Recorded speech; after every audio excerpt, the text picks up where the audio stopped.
Don did a great job of taking care of making a solid base for our router table. Now it's time to make the top, and that's really where the rubber meets the road. There are a lot of similarities between the router table top that we need for this one as other router tables. Now, like you'd expect, you want it to be as large as possible with a smooth, durable laminated surface.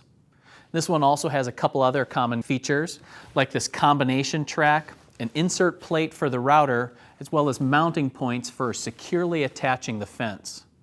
But this router tabletop is designed to flip up to be used for horizontal routing with an auxiliary table added to the front. So that means it needs to be solidly built and more rigid than a typical router tabletop. In order to do that, I'm making this router table out of 3 layers of Baltic birch plywood. Now, just because the top ends up as 3 layers thick doesn't mean that I'm going to start off by gluing up all 3 of those layers. It's just going to be too difficult to try and handle and shape them. Instead, I'm going to work 1 layer at a time. That's starting with this first piece where I can cut it to final size pretty easily over at the table saw. Then there's one detail I want to take care of, and that's to ease the sharp corners by creating a smooth radius. Shaping the radius is a simple matter of using a jigsaw to knock off the corner. Then I'll come back with a sanding block to blend the facets and ease the edge into a smooth shape. I'm ready to glue my completed first layer to the second layer for the router tabletop. Now, if these 2 pieces were cut to their finished size, it would be a tricky proposition to keep them aligned while spreading the glue and keeping them clamped up. So instead, what I've done is cut the second layer so that it's just slightly oversized compared to the first layer. That means I can come back later on and trim it flush using a router and a flush trim bit. Now, it's pretty easy for me to be able to use some small clamps and apply clamping pressure around the edges of this panel. What I need is a way to be able to apply clamping pressure to the middle of the panel. Now, you could use some deep reach clamps or cauls, but I went with a different route. Instead, I drilled some pilot holes, and that way I can use just some ordinary wood screws to apply that pressure. A nice side benefit of using the screws is that they can just drop right in and they're going to register the 2 parts, so they're not going to slide around with the glue in place. One of the things you want to take care of and think about when you're locating those screw holes is you want to keep those holes away from the edge of where the router insert plate is going to go later on. So all I need to do is just clear this stuff away. Then I can start spreading the glue.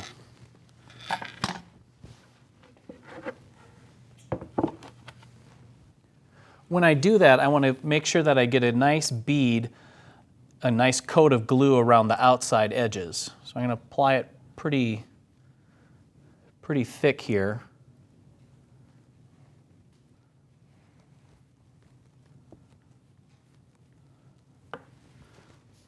And I can use a spreader, make sure that I get an even coat all the way out.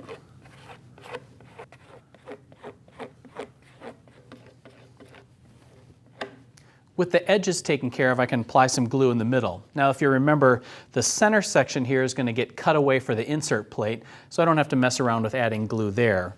So I'll just put some glue around here, and I don't need to add as much. And then spread that out as well.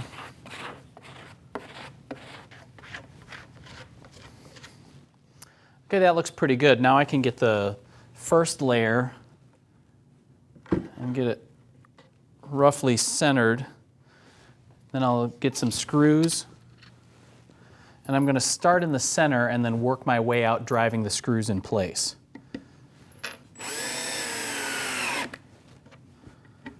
Now another one here will register the 2 pieces together.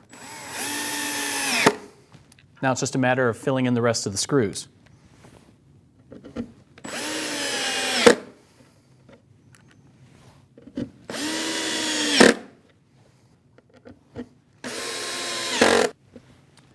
With the screws in place, I can begin to apply the clamps and apply clamping pressure to the outside edge of the panel.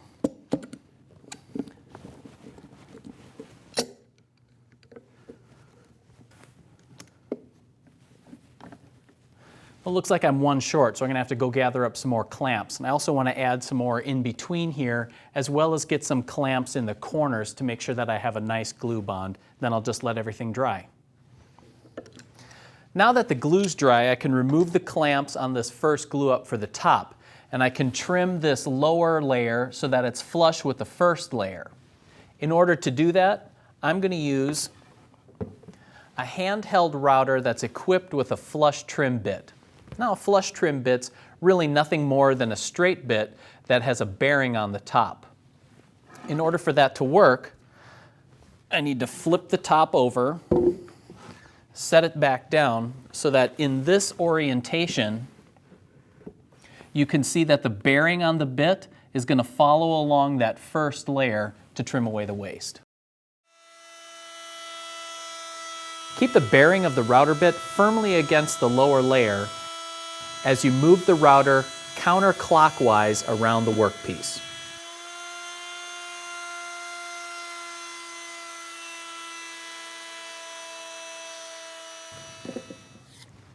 When you're flush trimming plywood, don't be surprised to see that the bit will create some fuzziness along the top edge of the piece, as well as possibly some burn marks at the corners. There's just a lot of material that you're removing there. It's not a big deal because you can just come back with a sanding block and take care of the burn marks as well as the fuzziness.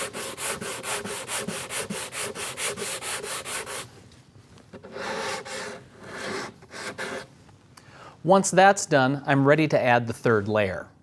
The process starts by removing all the screws from the first two layers. Set the third layer in place. Then center the first two layers over the third layer and clamp it down. Use the existing screw holes to drill pilot holes into the third layer.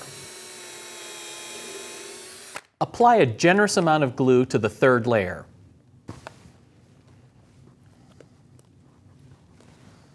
Then, using a spreader, distribute the glue in a smooth, even coat.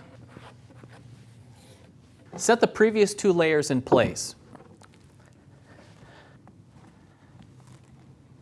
Then, starting with the middle screw, work your way out, installing all the screws.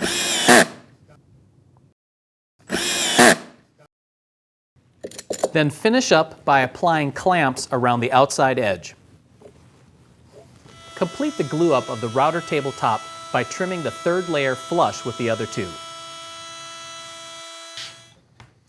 Now that the glue's dry on the top and I've trimmed all the layers flush, the next major step that I can work on is to apply plastic laminate to the router tabletop.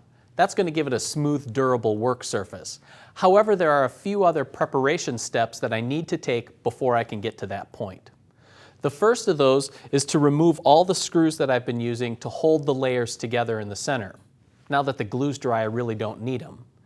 In addition, I also want to cut a channel through here to hold the combination track, as well as drill a series of mounting holes for the fence and horizontal table that I'll be using later. And I don't want those screws to get in the way of the bits and blades. However, I also don't want these screw holes to telegraph through the plastic laminate. So what I've done is filled the holes with some filler and then used a sanding block to sand everything nice and smooth. Now you'll notice that I didn't fill these holes that are in the middle because I don't need to. I'm going to end up removing most of that when I cut the recess to be able to install the insert plate. With the preparation steps taken care of, I can now move on to applying the plastic laminate. And the overall method for applying the plastic laminate is about the same as gluing up the tabletop. I've cut a piece of plastic laminate that's oversized so that it overhangs in both directions. Once it's glued down, I can come back and trim it flush with a router just like I did before. What is different is the way that I'm going to apply that plastic laminate and glue it down. Whereas with the plywood I use ordinary wood glue, I can't really do that with plastic laminate. It's too hard to keep it smooth and flat. So what I'm going to use is spray contact adhesive. What's really nice about it is that it dries fast and I can quickly move on to the next steps in the construction process. When you're using plastic laminate, what you'll have to do is apply a coat of adhesive to the tabletop as well as to the bottom face of the plastic laminate, and then bring them together. So I'm just going to shake up the can a little bit to make sure everything's ready to go, and then I can start spraying.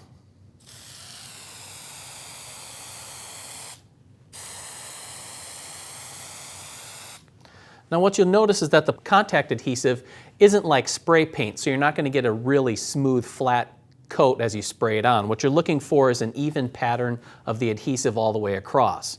And then I'm starting off of the top and spraying all the way across. You want to pay particular attention to the edges to be able to get a good bond between the laminate and the tabletop. You notice that that stream came out and it was pretty thin, so I can adjust the nozzle on the top here to get a little bit better coverage as I'm spraying.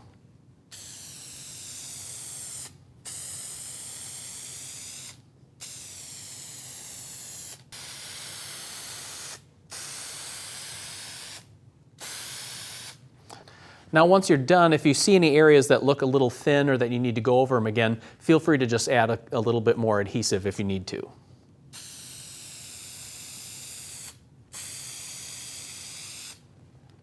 Once you've completed applying the adhesive to the top, you can move on to apply an additional coat on the back side of the laminate.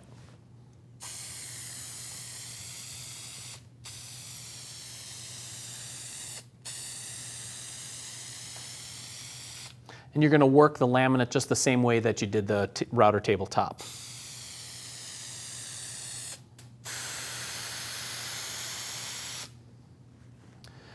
Now that I'm done, I'm going to allow the adhesive to dry to the touch before I bring the two pieces together. One of the advantages of using contact adhesive is that once it's dry, the adhesive only sticks to itself and it creates an instant bond. Now that does mean that you have to get everything positioned properly, because once they stick together, there's no going back. So to give me some time to be able to get the plastic laminate centered over the large surface of the tabletop, I'm going to use some dowels as spacers. I can position these along the top of the router tabletop here. And now when I bring the plastic laminate and flip that in place, the spacers are going to keep the laminate from touching on the router tabletop. So that means I can position them to make sure that I have plenty of overhang both front to back and then side to side as well. Now when I'm ready to stick it down and I'm satisfied with how this is going to fit, I'm just going to slide out the dowel spacers working from the middle towards the out. So I'll pull out the first one here. Set it aside, just make sure I'm okay, and then I can press it into place and begin that bond. Now I'm just going to pull out the next ones. And press that down as well, and now the end dowels.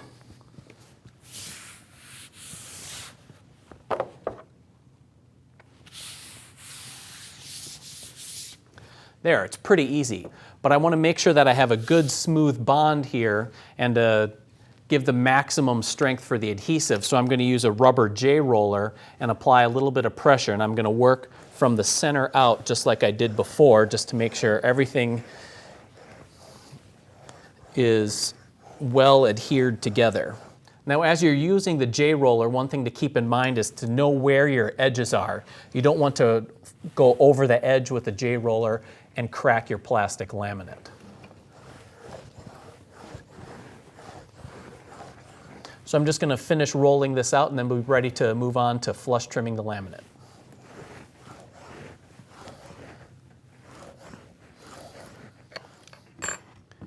Trimming the plastic laminate flush with the router table top really isn't all that different from when I was gluing up the layers that make up the top.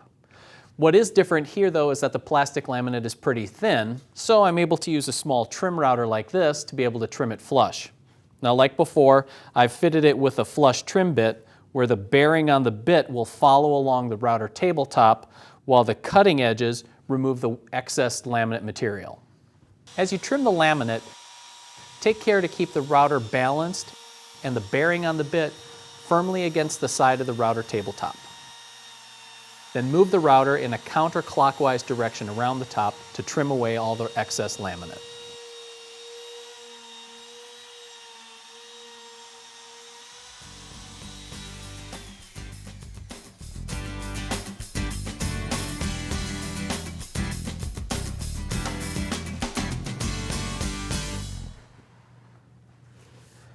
This router tabletop that I've been working on is an assembly that consists of 3 layers of plywood that are glued together and capped off with a smooth layer of plastic laminate. Right now it's blank, and that means we have a few other details to add. And those details consist of a router table insert plate that's going to hold the router itself. In addition, there's a combination track along the front for attaching accessories like featherboards. But where I'm going to start is drilling several sets of holes. There's a set along the back that's used for attaching a fence when the router table is in its standard configuration. A second set of holes is used when the router is set up for horizontal routing. And those are these 2 down here. There's a pair at each end. And that's going to hold an auxiliary table for supporting the workpiece. To drill all these holes accurately, I'm set up over here at the drill press. The reason is that the drill press allows me to make sure that all of those holes are going to be perfectly square to the surface of the router tabletop. In addition, I can set up a fence along the back here so that all those holes are located a consistent distance from the end of the router table. Now the through holes accept studded knobs that anchor the auxiliary table as well as the fence. But I need something on the back side of the table in order to thread those studded knobs into. So let me flip this over.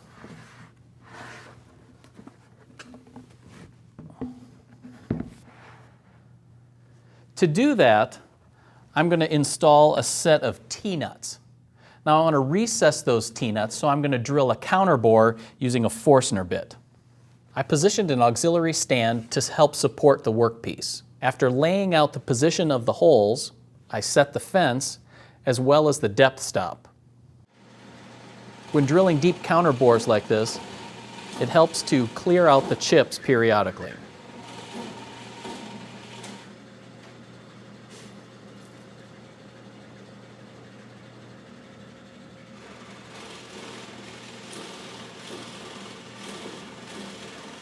After drilling the 2 holes on one end, turn the table around and drill the other 2 holes.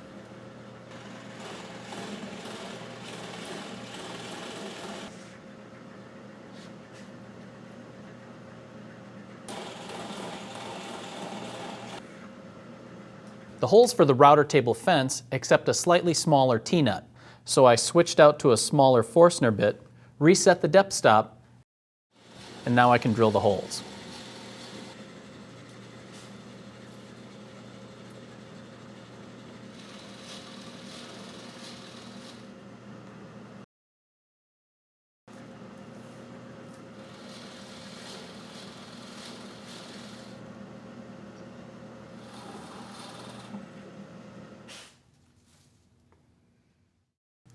Drilling the through holes is actually the easy part of the job.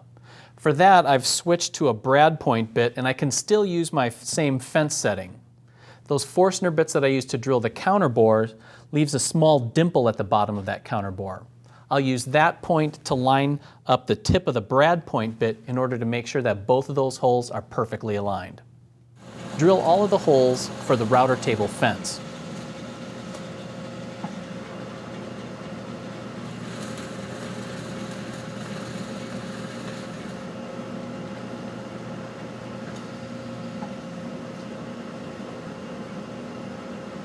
Then switch to a larger brad point bit to drill the through holes for the auxiliary table.